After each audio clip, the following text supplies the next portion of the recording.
Microeconomia e macroeconomia. Muitos assuntos são estudados em diferentes níveis. Vamos considerar a biologia, por exemplo. Os biólogos moleculares estudam os compostos químicos que compõem os seres vivos. Os biólogos celulares estudam as células, que são feitas de muitos compostos químicos e são, ao mesmo tempo, os elementos que compõem os organismos vivos. Os biólogos evolutivos estudam as muitas variedades de plantas e animais e como as espécies mudam gradualmente com o passar dos séculos.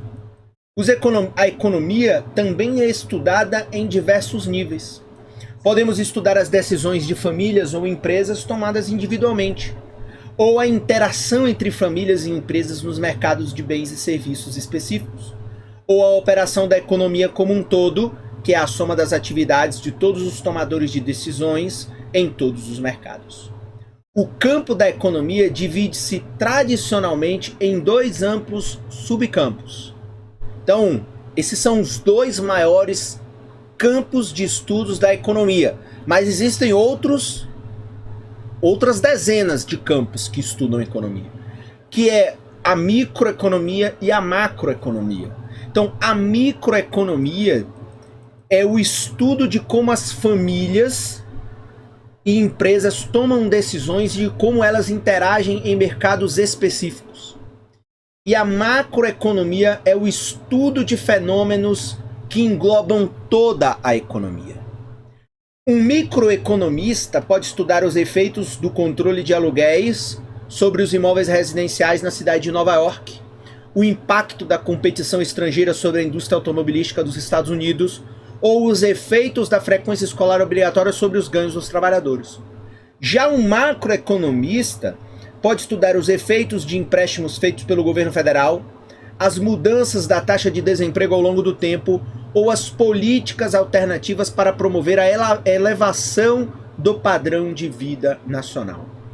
É claro que a microeconomia e a macroeconomia estão intimamente ligadas.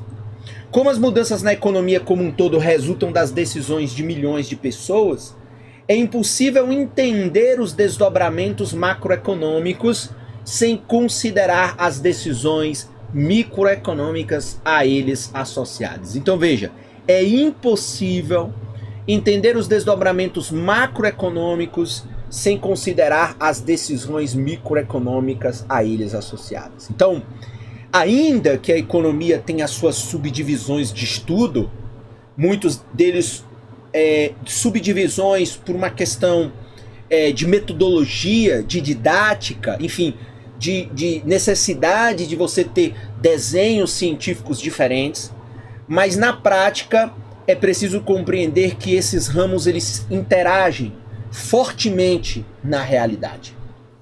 Por exemplo, um macroeconomista pode estudar os efeitos de um corte no imposto de renda sobre a produção geral de bens e serviços.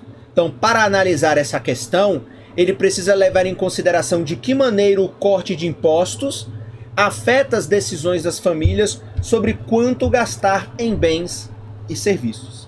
Apesar da ligação inerente entre microeconomia e macroeconomia, os dois campos são distintos. Como tratam de questões diferentes, cada um deles tem seu próprio campo de atuação e frequentemente são ensinadas em cursos separados. Então, essa é a diferença. E aqui, se formos considerar aqui um pequeno glossário, então, a microeconomia é o estudo de como famílias e empresas tomam decisões e de como interagem nos mercados, e a macro é o estudo dos fenômenos da economia como um todo, incluindo inflação, desemprego e crescimento econômico. Ok?